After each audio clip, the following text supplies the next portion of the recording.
All right, welcome, ladies and gentlemen, to round one. We've got Yellowhands up at the top of your screen. We've got Oldrich down at the bottom. Oldrich, as we mentioned, in that wild card hunt, really looking for a good placement tonight, earn some extra points here. Going to start off on the play, but yeah, with no play, but Yellowhand's going to fire off a Sinister Rumor, who's just immediately taking unstable form. Now, I want to hear your opinion about that in a second, Watch Wolf, but also I just wanted to note Oldrich did mold a 6 here, so did go down to 6. No choice on that keeping hand, a little bit slow, but I want to get your opinion first on that. Sinister Rumors proactively against a deck in the dark, taking a random card. Good, bad, underrated, overrated? What are your thoughts? Well, is it in the dark? I thought it's open deck list, like even Fair for enough. round one. Open deck list. Okay, yeah. So I actually really like it. So you have like 2-drop, 3-drop lined up in your hand, so you're kind of trying to curve out. But more importantly, you would know if like one of the disadvantages of playing Sinister Rumors is that you like might hit a card that's in their hand, and that might like change how things work. Since Unstable Form has Echo, you actually know Oldrich doesn't have Unstable Form in hand, so you can know you're getting all of them. And when you're playing a deck with some of the Valkyrie Warp, I guess, like triggers or buffs, and playing cards like Watching Wing support, the actual scariest thing, well, that's an interesting play. But so what ends up happening is that if they can just transform your units that you buffed, then it kind of like downgrades them, like you lose that element. So I really like taking the unstable forms, and it could be possible that the second one we might have been able to take a Fluctuate Reality, but instead choosing the Privilege of Rank, maybe forgetting that it would cause Justice Sigils to go into the hand, or might just have a different plan than I have in mind. But overall, I do like playing the Sinister Rumors on the first turn when your mana's or your power's already going to be pinched. Holy privilege of rank, Batman. You got 6 Justice Sigils in hand. Power not going to be a problem for Oldrich anytime soon, and that Glenn Fasciata also going to hit. That's going to summon a 3/3, of course. Get some power out here onto the board. And then attacking in. That helps with the tandem attack. That's a nice little synergy there with the Glenn Fasciata making 2 units, and then following up with the Valise getting that tandem power. Pretty nice. Yeah, as we talked during the pregame, like Oldrich's deck is structured in a way such that it's a lot nicer to go wider, and kind of being paid off with that with this Valise play that you mentioned. Right so up at the top, you see that Yellowhands does have 2 copies of Watchwing support, which means things are going to get big on their side of the table if they can play out some attachments, play out some weapons. Gonna pillage out the 3/3. That will save a little bit of health, but unfortunately for Yellowhands, it doesn't really stop what's happening here. Yeah, it's kind of difficult just being so pinched on power, because at some point you want to be able to commit more things to the board, and you want to be able to, say, develop this the 3-power relic weapon. That way your next thing is bigger from the double Watchwing support. But at the end of the day, it's just kind of not being able to build up a good board early enough to ride the advantage. Instead, you're just on the back foot, kind of like playing answers to a question. Yeah, this is just gonna be too powerful here from Oldrich. A 9/8 weapon isn't bad. Would have been a little nicer if it had quick draw, but not gonna be the case here. And Oldrich is just in dominant fashion here. Yeah, Oldrich made that deck look real sweet right there. Yeah, kind of just firing on all cylinders, being able to hit all the power drops, small stumbles. Let's switch this deck list viewer back over to Oldrich's deck for you folks. Yeah, this one seems sweet. It's really, like you said, it's really taking advantage of that tandem mechanic in sweet ways here.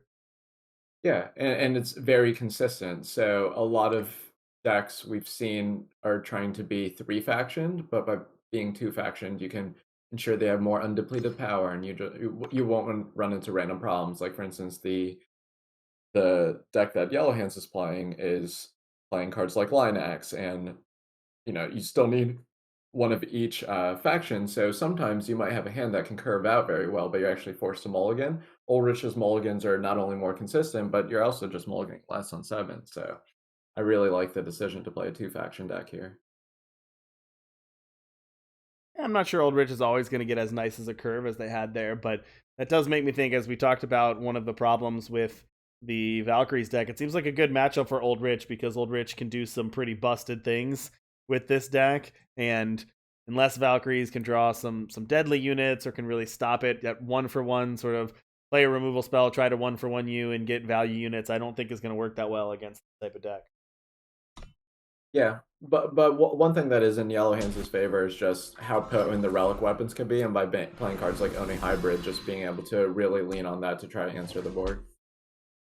All right, well, our players are ready for game 2. Let's head down to the action. Reminder that this is best of 3, so make sure the players know they are good to begin. Okay, All so the matches tonight are best of 3. Oh. So Yellowhands has this sort of Stone Scar Valkyrie's hand. So choosing a keep, hoping to be able to find the single justice that you need to be able to play Lion Axe, but it does make your draws very powerful if you do hit, like you can hit the Stone Scar part of your deck, or you're going to be hitting a Justice Source, hopefully. Oldrich's hand is the Soldier start with some top end that's not as traditional. But Stire's Eyes is able to kind of smooth out the curve. Like you can discard your 6 to ensure that you can play your 5 sooner. Well, Dovid on 2, hitting a Dar release pretty good. Yeah, even though you have less hits in your deck, you still put them in your deck to be able to draw them. Yeah, another quick start here. Now, Flash Fry, yeah, that can take out the Darlee, but the Dovid, the Janitor's a little too big for a Flash Fry. Not Well, afraid it's of good any that fire. it's good that they chose to Flash Fry on their turn. So if Oldrich were to play a Soldier and then just use the Darlee right away, there's no window or anything for you to be able to Flash Fry it. So you do need to play it on your turn. Yep. Yellowhands could have considered playing a painting there, which would make things smooth out a little bit better, but just focusing on the overall like flow of the game and just making sure, okay, I can play my Flash Fry here, and then I can play my Reappropriator, so things will turn out well there. Yeah, so Oldrich is still just planning out how this curve is going to work. Probably doesn't want that other Justice Sigil, and then you're able to just go dig for more threats. We have another pretty good start here for Oldrich. So we've got the Dovid, the Stairs Eyes, and the Darlee. So board control right now. Yellowhands may have more cards in hand. That is a display bug, I believe, but still's got 6 cards in hand. So Reappropriator here, not bad. It is a regen blocker, not getting sort of full value out of it, but at least it's a 3/1 that can sort of freely block. But I can't really block the Dovid. Yeah, so without a Soldier in play, you're not really allowed to attack with other things because you kind of, it's kind of interesting, like you know that your opponent's a little bit screwed in terms of factions, so you kind of want to like put the pedal to the metal before they draw out of it. But can't really just suicide attack in units though. Right, exactly. And like you know that you have a 5-drop on deck, so it is getting better for you over time, even if it gets incrementally better. But this is one of the advantages of like Eternal's game mechanics in terms of how influence works. So if Yellowhands just draws a single Justice Source, you can still play 2 Justice cards, which is pretty sweet. Yeah, I think that's one of my favorite things in this sort of power system over the Magic Mana system is it helps you get out of your power screw a little bit easier because, like you said, you just need the one Justice Influence and it opens up your whole hand. There it is. So it's pretty nice.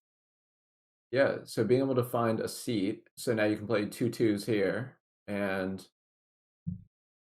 yeah, you can try to assemble a board so you know you still have the regen shield on your Reappropriator, so you can kind of trade regen shields. And we know that Oldrich just has 2 blanks in their hand, so Yellowhands kind of had a slow start with their Stone Scar keep, but really being able to claw back into this one, just kind of thinking about what to prioritize here. Like it could be possible that, yeah, like, do you want to play 2 2s, or is it more efficient to play 3 first? Like maybe you can play the Lion Axe, then next turn, like maybe if you get to Valkyrie Warp, like a 4-drop relic weapon or something. There's a lot of things to consider when you don't know the top card of your deck, or like the card under the top card of your deck. Obviously, if the top one is a Valkyrie Warp card.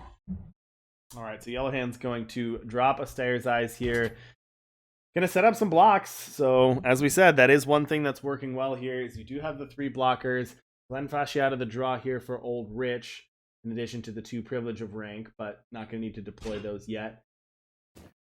Now I'm going to see that attack in. So one of the regen shields on the reappropriators blocked. Also have the regen on dragon. Going to double block the dragon, but it has regen also, so that's not going to die.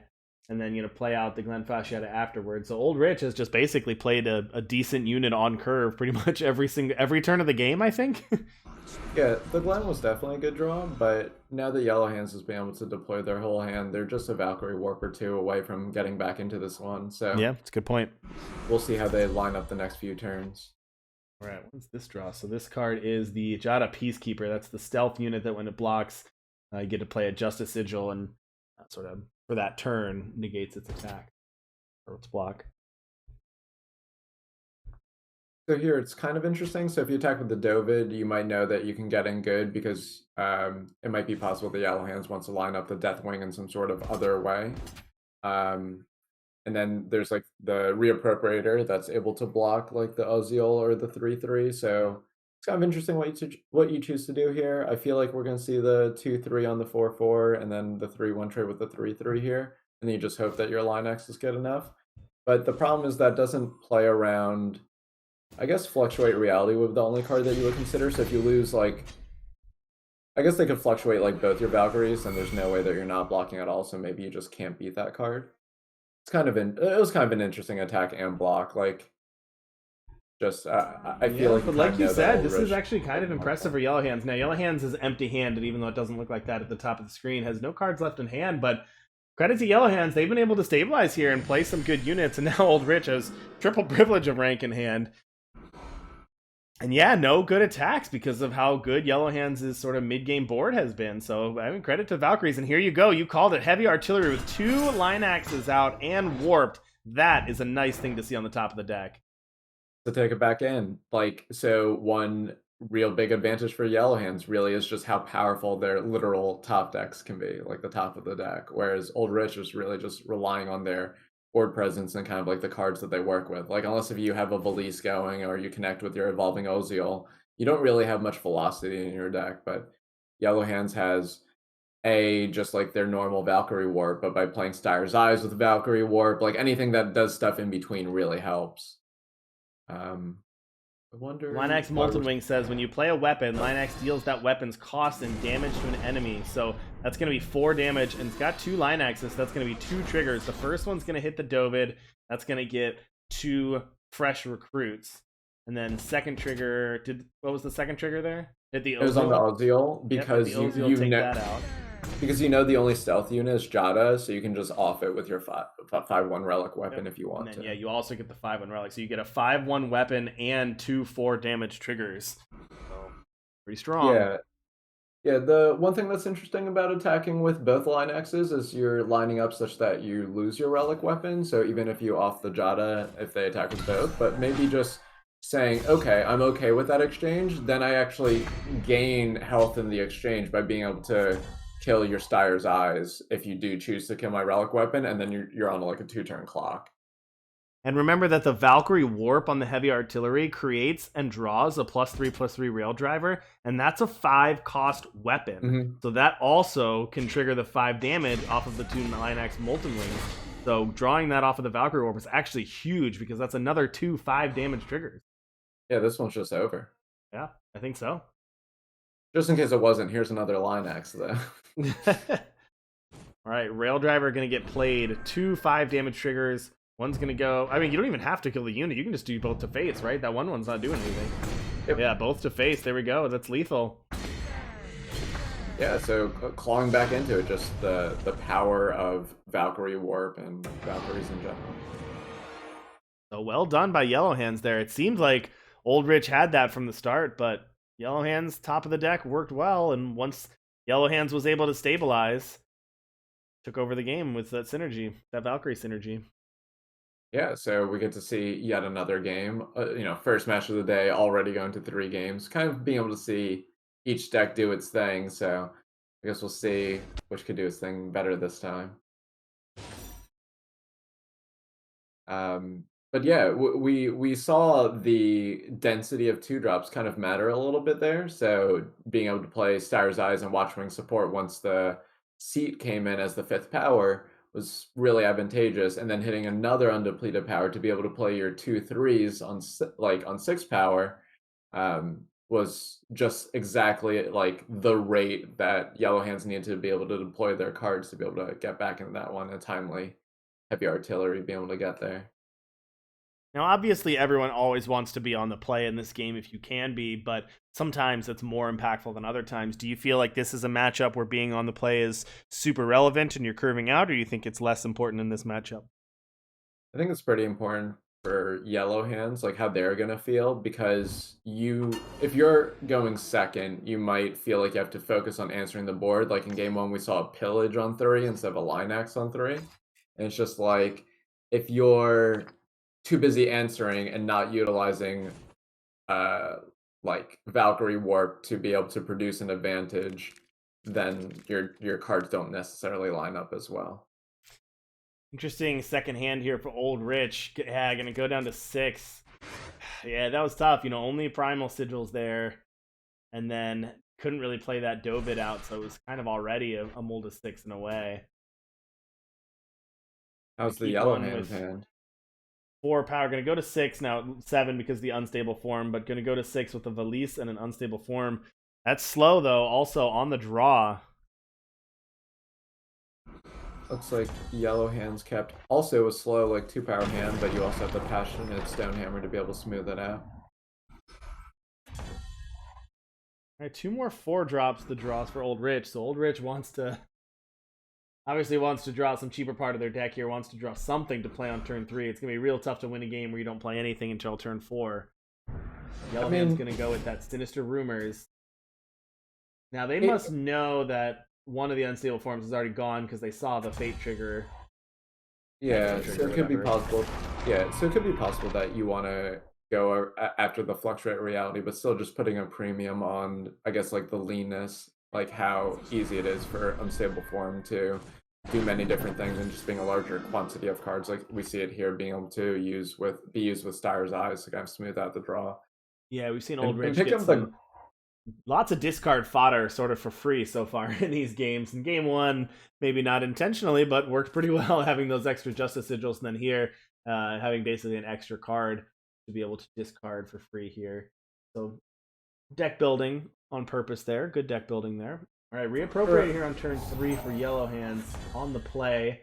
Now remember, it's not modified play draw. It's just whoever gets their RNG gets to be on the play. So yellow hands had it this game.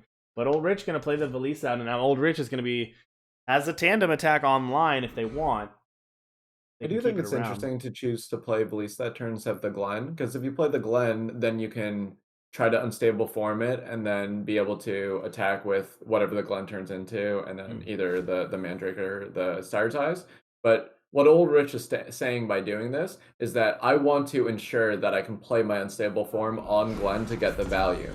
Because with so many relic weapons and just like removal spells in the deck, if you just play a raw Glen and you know this is like the last unstable form in your deck, it's just going to be a 1/1 that could be off really easily. Here, you get the full value out of it, so I really do appreciate that patience.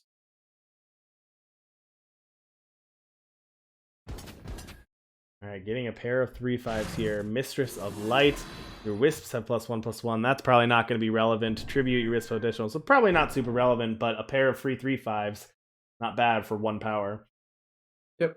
It really being paid off for lining up this turn 5 where your opponent can't really interact with the Glen, and having a pair of 3/5s is definitely not nothing. If there's anything that's really hard for the Valkyrie decks, it's a board that chooses to go really wide or presents multiple threats. I feel like the Valkyrie Warp deck just tries to trade like card for card and then just win with the leftovers. It's kind of hard to do when you're also just like on the back foot the whole time. But having an active line axe that hasn't been answered is definitely a ticket back into it. Just one good relic weapon away from for sure.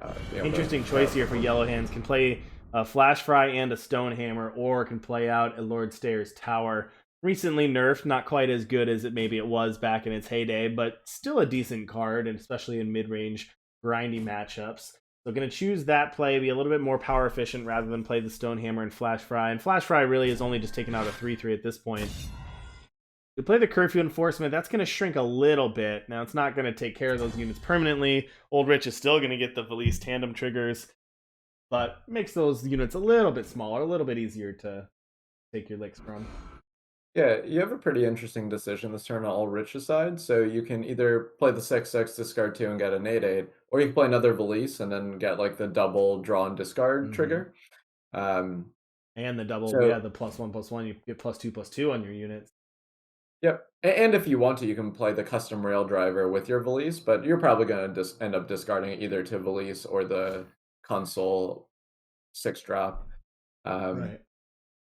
But you know with Yellow Hands tapped out here that you can just get rid of this Styres Tower if you want to, or like, you know, it's very much in your favor if they choose to keep it alive. Or I guess they literally can't keep it alive because of Overwhelm, so yeah, you just know you're good there. Yeah, so this is going to be, because of the Overwhelm and the +1/+1, that's going to be a minimum 6 damage with Overwhelm, only 4 health on Yellow Hand's side, so that tower is going down either way, so might as well not throw away your units for no reason. And yeah, here we're going to see with that extra discard fighter, the Coastal Brigade, a 5/5 endurance summon. You may discard 2 cards to play the 8/8 Reckless Bear. Urska. And that bear's like really big, so it can just tandem attack with anything and just be a massive threat that's probably going to end the game in about 2 turns. So yeah, I was actually in the dev room when they named this card, and they said, we need a name for a big bear, and BK just yelled out, how about Ursa? And they were like, no, that's too close. Just throw something in there. So they just threw a K and made it Urska, and nobody would know the difference. Wow, I can't even tell if you're kidding or not, but that's a great story. Yeah, so as Yellow Hands, you just kind of think like, okay, what's my ideal sequence that gets me back into this? And it's kind of difficult to. It's like, do you want to? Yeah, exactly. So you can like develop your board and try to double Flash Fry, and then hope that Valkyrie Warps go in your favor. But 8/8 is kind of just huge when you don't have access to Watchwing support. Yeah, it Like, really there's is. not Or you need the many deadly. ways. You need the deadly or the Watchwing support, something to make that a little bit bigger. Ooh, Oldrich gonna fluctuate reality here. Gonna say, I don't Jeez. want an 8/8 Reckless. I want something bigger. Okay. I like the gusto that this is being played with. All right, we All right. got a 6/6 Jotun Icelinger, 6/6 Aegis. Not really a relevant ability. And then Snow Crush Animist is a 4/5 Deadly. No summon ability there. I guess you could call this a side grade. Like, Yeah. you know, one got better, one got worse, and Although, yeah, the 8/8 got worse, but you know, putting Deadly with Overwhelm together can be something. But yeah, now it's gonna die to the double Flash Fry. yeah, it is interesting to me when you have certain things that are affected by the curfew, like by having one less power, that you can kind of transform that and get, I guess you could say, like a new card. But really just going for the flare, and even though this is Expedition, you can get cards and thrones, so sometimes you just gotta live a little, and Yeah. I have a lot of respect for Yellow that. Hands. Oh, so this is interesting. That is a heavy artillery on the top of Yellow Hand's deck, which means they do have warp value here. Here it comes That's with a correct. Linax trigger, so that's going to be 4 damage. Can take out that Valise, and then can take out a unit as well. And that's going to be pretty good for Yellow Hands. That's kind of exactly what it needed. Yeah, so exactly. So by getting rid of the Valise, then you're able to at least minimally be able to start chumping things, and then you can still off something with your heavy artillery just by being able to attack it, like attack in. And here you can actually give your Passionate Stonehammer +2/+3 and just swing for 10 lifesteal. Yeah, that's a big hit. And we might end up in maybe some sort of racing situation. I mean, you got to do the math, and maybe you got to borrow your friend's hands for this one, but pretty much Well, what if you're in can't a happen. racing situation, swinging in for 10 lifesteal is pretty good here. Yeah, Yeah, I don't the know. I real like this turnaround from Yellow Hands here. It's funny how just one Valkyrie Warp like that can kind of change the story, because all of a sudden you're able to take out a unit, attack for 10 in the air with lifesteal, take out another unit with the weapon, all the way up to 19 here. And yeah, Oldrich has a 6/6 Aegis, which is no slouch, but Yeah, so non-attack with the line X is interesting. I think it might just be saying like in a top deck battle, I'm more favored, so I want to play a little bit more conservatively. Um, so I do understand the play, and we'll see what Oldrich hits there. But if it's a miss, I think it's going to be hard for them to pull ahead from the standpoint. Like you can attack for 6, but your other attacks are kind of mopey. Yeah. Um, Now you probably attack with both anyway, right? I mean, you're basically I guess you're trading 1 for an extra 2 damage. Maybe that's not worth it. Oh wow, getting an Ooh, amplify card nice off hit. in the fluctuate. Yeah. So we might actually see the sinister rumors not taking fluctuate reality come up. I mean, of course it would have been a different card, but like maybe not off of the Dovid. Yeah. So pretty That's a good interesting. point. Dovid may have missed if it weren't for that. Yep. Oh, interesting. So attacking first, the fluctuate reality though on these may give you good attacks. I'm curious why Oldrich wants to attack Well, before playing the fluctuate reality. probably just wanting to fluctuate multiple times. You can only Oh, fluctuate just once here. wait until next turn, then be able to do it triple. Yeah, like you know you're not gonna get like surprise berserk down or something like that. Like All right, that's fair. You want to get more of than course one your hit board off can it. get worse. Like more Valkyrie warps can happen. All right, warp to Commentator's Watchwing curse. support there. You mean the Watchwolf support? The Yeah. Watchwolf support indeed. Yeah. It's actually kind of annoying for me sometimes. A lot of people like using WW for like abbreviations in games. Like people say like WW support or like for like Warwick in League of Legends is WW, and I'm just like, no, you can't be doing that. Or if you're gonna talk to me, please use WW92.